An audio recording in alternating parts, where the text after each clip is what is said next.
Makalipas ang 30 taon may isang lalaki ang pumunta. Sa The Heavenly Cavern iniwan niya ang lahat marami na ang mga martial artist na sumubok sa loob ng 500 taon para makuha ang The Heavenly Demon Martial Arts ngunit kahit isa sa kanila ang nagtagumpay ngunit ang kanilang kamatayan lamang ang kanilang nakuha at sa wakas merong isang lalaki ang nagtagumpay at tinapos na makuha ang The Heavenly Demon Martial Arts ang tao na yun ay ang tao na naglakbay sa pinamumunuan ng Demon Cult at sa lugar ng Lightning Emperor pumunta rin at siya rin ay kilala dahil sa pagtulong nito na palakasin ang The Dark Heaven Troop at ang pangalan ng taong iyon o mas kilala lang The Heavenly Demon Saber Baekwoonho at nabalik tayo sa lugar kung nasaan ang mga bandido at makikita natin si Qian at si Guang Hyo Chang na naglalakad papalabas habang nag-uusap. Ang dalawa ay sa isip ng isang bandido ang mga nakakataas. Sa kanila ay ang nagsimulang sunodin ang karwahe ngunit at ang ibang natitira naman ay inapola ang apoy ang ibig sabihin nun ay hindi siya basta-basta lamang na tao at dagdag pa ng bandido habang naglalakad sila. Qian palabas kung bakit daw ba sinasayang ni Qian ang kanyang talento sa pagiging tagabitbit lamang. At masasayang rin ang kanyang talento kung mapupugutan siya ng ulo at isabit ito sa poste at sa isip-isip pa ng lalaki bakit siya labis siyang nagsisalita dahil ba sa potential ng batang iyon o mas mataas pa ang kanyang potential kesa sa iniisip ko at habang nakatayo. Ang dalawa ay nagsalita si Guang Hyo Chang na ang dalawang rason ay higit pa sa sapat para bigyan niya siya ng awa at buhayin at sabi naman ni Qian ipagpapatuloy niya na ang kanyang sasabihin sa ikatlong rason at sabi naman Guang Hyo Chang na kung patuloy pa siyang magsasalita ng mga walang kwentang bagay siguradong mapuputol talaga ang kanyang ulo at isasabit ito sa poste at mukhang hindi ka naman natatakot na mangyayari. Ito dahil sa mga sinabi mo kanina tama ba ako sinagot naman ito ni Qian kung yun ang nakatadhana sa kanya ay wala siyang magagawa at sabi naman ni Guang Hyo Chang. Responsibly ka sa mga pinagsasabi at naging seryoso. Ang mukha nito habang sinasabi ng ngunit inilalagay mo ang buhay mo sa mga mapapanganib na sitwasyon at sabi naman ni Qian dahil nakikita niya ito patanong. Naman na nagsalita si Guang Hyo Chang na nakita ang ano-ano ang ibig sabihin mo at sagot naman ni Qian. Ang iyong mga mata nakikita ko sa mga mata mo sa kaloob-looban ng puso mo ay gusto mo pang umangat sa mas mataas na posisyon at bigla naman nagulat at nagalit si Guang Hyo Chang na wala daw siyang paki sa mga nakikita ni Qian sa mata niya dahil kung may sasabihin pa itong hindi niya magugustuhan ay sinisigurado niyang puputulan niya ang ulo niya at sabi pa nito na sabihin na ni Qian ang ikatlong rason at naging seryoso naman si Qian at sabi nito na bago niya sabihin ang ikatlong rason ay isa may siyang kondisyon at habang makikita natin na malakas ang hangin kung nasaan sila sabi ni Guang Hyo Chang ano isang kondisyon hindi ko maiipangako na matutupad ko ang hihingin mong kondisyon at tulad ng sinabi ko ipagpatuloy mo na ang mga sinasabi mo at pumunta ka na sa panto at sinabi ni Qian na kung babalik sila ng ganito ay papatalsikan sila ng Jinsan Escort establishment at magiging mahirap din ang magiging buhay namin at wala na rin tatanggap sa amin na ibang escort establishment dahil bumalik kami ng buhay na wala kaming daladala tinananong naman ni Guang Hyo Chang. Kung ang ibig sabihin daw ba ni Qian ay ibabalik nila ang mga goods na nakuha nila sabi naman ni Qian na kukunin nila ay hindi naman mahalaga sa mga bandido. Payagan lang daw sila na ibalik ang mga bangkay ng mga kasama nila dahil ang mga pamilya nila ay ma-appreciate nila ito ganun ba kung dadalhin mo ang mga bangkay ng mga kasama mo ay hindi kayo papatalsikan sa Jinsan establishment sumang-ayon naman si Qian at habang pinag-iisipan ni Guang Hyo Chang kung ano ang gagawin niya ay pumayag naman siya na dalhin nila Qian ang mga bangkay ng kanyang mga kasama at habang nakatitig si Guang Hyo Chang kay Qian ay tinanong niya ito kung alam niya ang tungkol sa Star Supreme Ruler dahil maraming tao ang nagdadasal na maging sila yun at tinanong niya pa si Qian kung gusto niyang maging Supreme Ruler. At sa masamang panahon ay sa isip ni Qian na kung gusto niya ba na maging Supreme Ruler dahil yun ang Tinanong ni Guang Hayochang sa kanya ngunit wala akong naibigay na sagot sa kanya, mukhang hindi ko lang kayang masagot ang kanyang tanong, ngunit para sa mga taong wala noon ay kayamanan na ito para sa kanila at baguhin ang kanilang tadhana at ang buhay araw-araw ay mahirap, kaya wala na kaming panahon para mangarap pa. Ang gusto ko lang naman ay maging payapa at ligtas ang bawat araw ko at hindi na ulit mag-autumn. At habang patuloy na sila sa paglalakbay pabalik habang ulan ay sabi pa ni Qian sa kanyang isip na nang sinabi niya kay Guang Hayochang ang ikatlong rason ay naramdaman niya ang pagtibok ng puso niya na punong-puno ng kanyang ambisyon at baka nakatadhana talaga na magkita sila ni Guang Hayochang at ano kaya ang magbabago sa kanya nang dahil sa akin at napunta tayo sa kampo ng mga bandido. At may nagsalita na sinabihan ko na siya na hindi ako magiging Cardinal Chief ng Green Forest at may nagtanong naman kung bakit niya yun nasasabi at sinagot naman ito nang nagsasalita, hindi niya ba alam na mas mahina pa siya sa kanyang sworn brother, at sabi naman ng kausap nito na dahil dito ay ang iba ay hindi nagiging maingat sayo. Sumang-ayon naman ang kausap nito na yun daw ang sinabi ng bata sa kanya at ang solusyon ay ang ikatlo niyang rason. Sinabi niya sa akin na ang dapat kong malaman at makikita natin na si Guang Hayochang ang nagsasalita.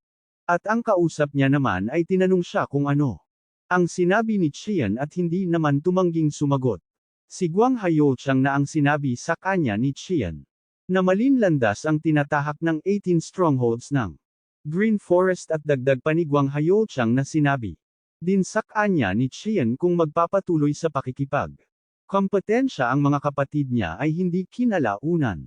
Ang Green Forest ay mahahati sa dalawa. Sinabi niya rin sa akin na napagsabihan ko ang aking dalawang kapatid dahil wala naman may paki sa stronghold kung makikinig sila sa akin. Ang kainaan ng stronghold ay ito rin ang magiging susi para mas maging malakas pa sa hinaharap ang Green Forest. At sumang-ayon naman ang bandido na kausap niya dahil kung sasabihin niya nga ito ay ang iba ay kikilalanin na siya bilang Cardinal Chief. Sinabi naman ni Guang Hayochang na tama ito at ito rin ang sinabi ni Qian sa kanya na kung pipigilan ko ang mga kapatid ko ay ang oportunidad ay lalapit na sa atin ng kusa, at kaya hindi ko yun hahayaan na pakawalan ang oportunidad na yun. Pagkatapos ko yung marinig ay ang puso ko ay nagalak at tumibok ng sobrang lakas.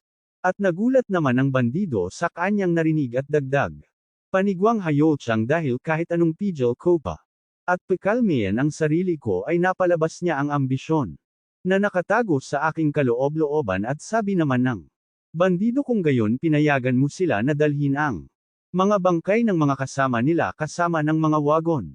Sinabi ni Guang Hayochang ang pangalan niya ay Qian Ryuyong, at tinanong naman ng bandido kung bakit niya ito biglang sinasabi, at sinagot naman ito ni Guang Hayochang na yon ang sabi niya sa akin na tandaan ang kanyang pangalan dahil isang araw ay ililigtas niya ako dahil hindi natin alam kung ano ang mangyayari sa ating buhay. Baka sa susunod ay magpalit sila ng kinatatayuan, at inalala niya na sinabi ito sa kanya ni Qian dahil kung magpalit sila ng kalagayan ay bibigyan niya ito ng awa at isa pang pagkakataon. Kaya ang ikaapat niyang rason ay hindi niya kalimutan ang kanyang pangalan. Habang inaalala niya ito tila ba nagagalit siya. Bumalik naman sa dati ang ekspresyon ni Guang Hayochang. At inalala niya kung saan ay tumawa ito ng paglakas. Lakas na maririnig sa buong kabundukan ng Green Forest. At ang liwanag ng bituin na nakita niya hanggang 11 taon, at hinawakan niya ang balikat ni Qian at sinabi nito na pinapangako niya na kung siya ang mamumuno sa Green Forest ay tutupadin niya ang isang request niya. Seryoso lang naman si Qian na nakatitig at bumalik tayo kung saan sinabi ni Guang Hayochang na ang Merm Alliance at Demonic Cult ay nagsimula ng maglaban at ito sa mapupunta sa malawak na digmaan, at kung mangyayari yun ay ang Green Forest ay pipili kung saang panig ito kakampi. Yun ang rason kung bakit ang Green Forest ay dapat maging kilala pa, at kung pwede lang akong pumunta sa sentro ay may pagkakataon akong mapipili na susunod na Cardinal Chief ng Green Forest. At yun din ang sinabi sa akin ni Qian Ryuyong, at sabi naman ng kausap niya na dapat hindi niya na pinaalis si Qian at binigyan na lang ng posisyon dito. Tugon naman Ni Guang Hayochang na hindi ganang klaseng tao si Xian na mananatili lang dito at panghawakan ko yun. Ay labis na sa akin lalo na sa mga escort establishment. At nakikita ko rin ang Crimson Supreme Star Ruler na nagliliwanag sa kanyang ulo. Alam mo ba kung ano ang iniisip ko ng oras na yun ay siya ang taong mapipili upang maging Star Supreme Ruler o baka siya nga talaga. At napunta tayo sa Heavenly Demonic Cavern kung saan tila ba ay nagtagumpay na ang nilalang sa kanyang pagsasanay. At makikita natin si Baek Won-ho kung saan makikita rin natin ang itim na may asul na enerhiya habang nakapikit. Si Baek Won-ho ay bigla nitong binuksan ang kanyang mata kung saan may isang pulang enerhiya makikita dito. At siya ay nagsalita sa kanyang isipan na nadidisappoint siya sa kanyang sarili dahil pinanganak siya ng mas maaga ng 3 taon kesa sa paglitaw ng pulang bituin. At sinabi niya rin sa akin na ang tao aabutan ng ilang taon bago makita ang tunay na itsura ng bituin at ang mas maaga ng 3 taon ng paglitaw ng bituin na yun ay makakakuha rin ng enerhiya ng butuan na yun. At maging Star Supreme Ruler at makikita natin na tuluyan nang lumabas si Baek Won-ho sa Heavenly Demonic Cavern at sa kanyang isip nang marinig niya yun ay napagdesisyonan ko na tumakas bilang aliping sundalo at maging isang Star Supreme Ruler. At habang lumilipad si Baek Won-ho para makaalis ay makikita natin na umalis na siya sa ilalim ng tubig kung nasaan ang Heavenly Demonic Cavern. At habang lumilipad siya ay makikita din natin ang hugis dragon na kanyang enerhiyang pinapalabas. At lumapag na nga siya sa lupa at habang nakatayo siya ay lumalabas ang kanyang enerhiya kung saan kumakalat ito sa buong paligid at napangiti ito ng parang baliw. At sinabi niya 3 taon na rin ang nakalipas at tinignan niya ang pulang bituin kung may nagbago ba dito dahil hindi niya ito nakakalimutan nang pumasok siya sa Heavenly Demonic Cavern. Ang Star Supreme Ruler ay nag-exist lamang para sa akin kaya wag mo nang isipin pang pumili ng iba bukod sa akin dahil hindi ko sila mapapatawad na kunin ang para sa akin at may maririnig tayong nagsalita na sa wakas daw ay na ang kanilang captain at ang pulang butuan ay ginawa lang para sa kanya. At ang lahat ay iniwan sa kanya ng The Heavenly Demon. At tiyanong niya ang taong hindi makita na kung ang preparasyon daw ba ay ayos na at sinagot naman ng tao na hindi makita na nakahanda nito ang lahat hinihintay na lang ng lahat ang iyong pagbabalik. At sinabi naman ni Baek Won-ho na maganda daw yun at ngayon daw ay sisimula na nilang gumawa ng panibagong era ng The Demon Cult. At lumipad na nga ito papalayo na punta tayo kung saan natapos na ang ulan at sumikat na ang araw. At may maririnig tayong nagsasalita na 5 lalaki at 3 babae ay nagpapossess parehas ng martial arts strategy at literacy. At ang susunod na henerasyon ng leader ng Jangho ay tinatawag na 5 dragons at 3 phoenix. At ang 5 pinakamagagandang babae sa Mirim ay tinatawag na 5 flowers at 12 na mga kabataan na obsessed sa martial arts ay tinatawag na 12 moons of Jangho. At may iisang tao lamang ang kasali sa lahat ng grupong ito. At tinanong naman ng may pulang buhok na sinasabi niya daw ba ang babaeng yun sumang-ayon naman ang may puting buhok. At sabi pa nito na ang tawag sa babaeng yun ay The Sword Phoenix Asher Flower Crescent Moon. Ito ang mga pangalan na kilala siya. Nakangiti naman ang may pulang buhok at sinabi nito na maganda siya kahit na nagpapanggap siya bilang lalaki. Walang tao sa mundo ang makakalimot sa kanyang muka kahit isang beses lang nila itong makita. At nagsalita naman ang babaeng ito na kung ganun daw ang Sichuan branch ay lalabanan ang demonic cult. Merong pagkakataon na 12 beses na sinubukang atakihin ang demonic cult sa 100 o higit pa. Kaya ano kaya ang bagong maipapanganak ngayon sa kasaysayan? Tanong nito sa kanyang sarili. At may nagsalita naman sa kanyang likodan na hindi pa daw ba natural ito at nabigla naman ang babae. At makikita natin ang itsura ng lalaking matipuno ang katawan at sobrang laki ng mga kalamnan. At sabi pa nito na dahil parehas ang 2 panig ay mapupunta sa digmaan ay patuloy lang aatake at pipigilan naman ng kabilang panig ang kanilang pag-atake at ginagaranteya.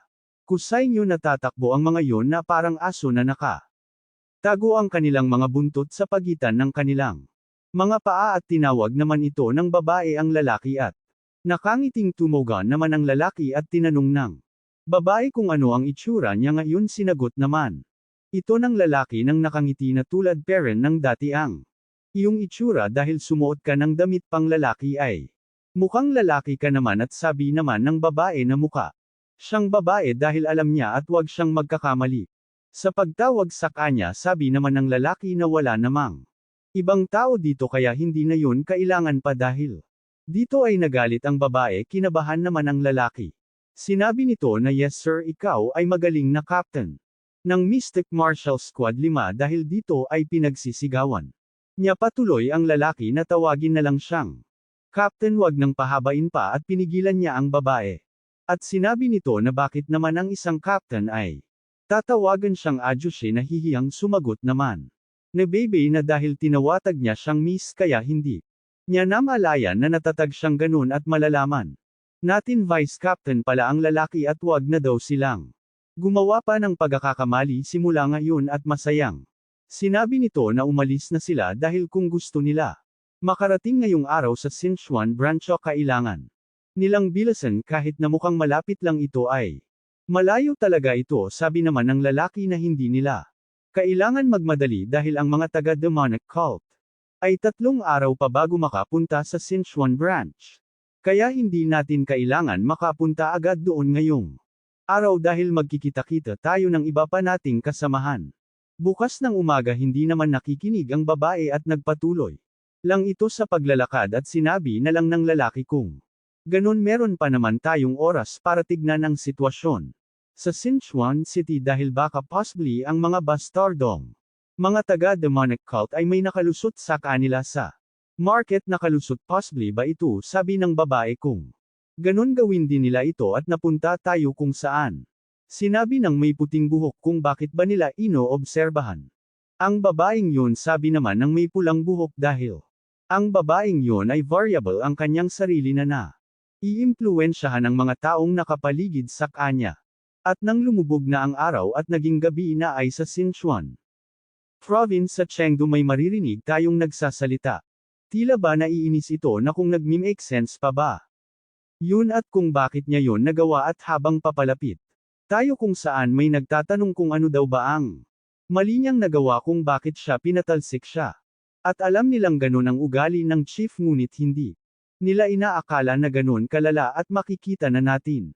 Ang mga nagsasalita pala ay ang mga kasamahan ni Chien na nag-aalala sa kanya dahil pinaalis siya sa Jinsan escort establishment at si Chien din daw ang nagligtas sa kanila na muntikan na daw silang pugutan ng ulo at ibinalik pa daw nila ang mga bangkay at kinain na sana yun ng mga lobo kung hindi dahil sa kanila at imbis nabigyan siya ng gantimpala ay pinaalis siya yun.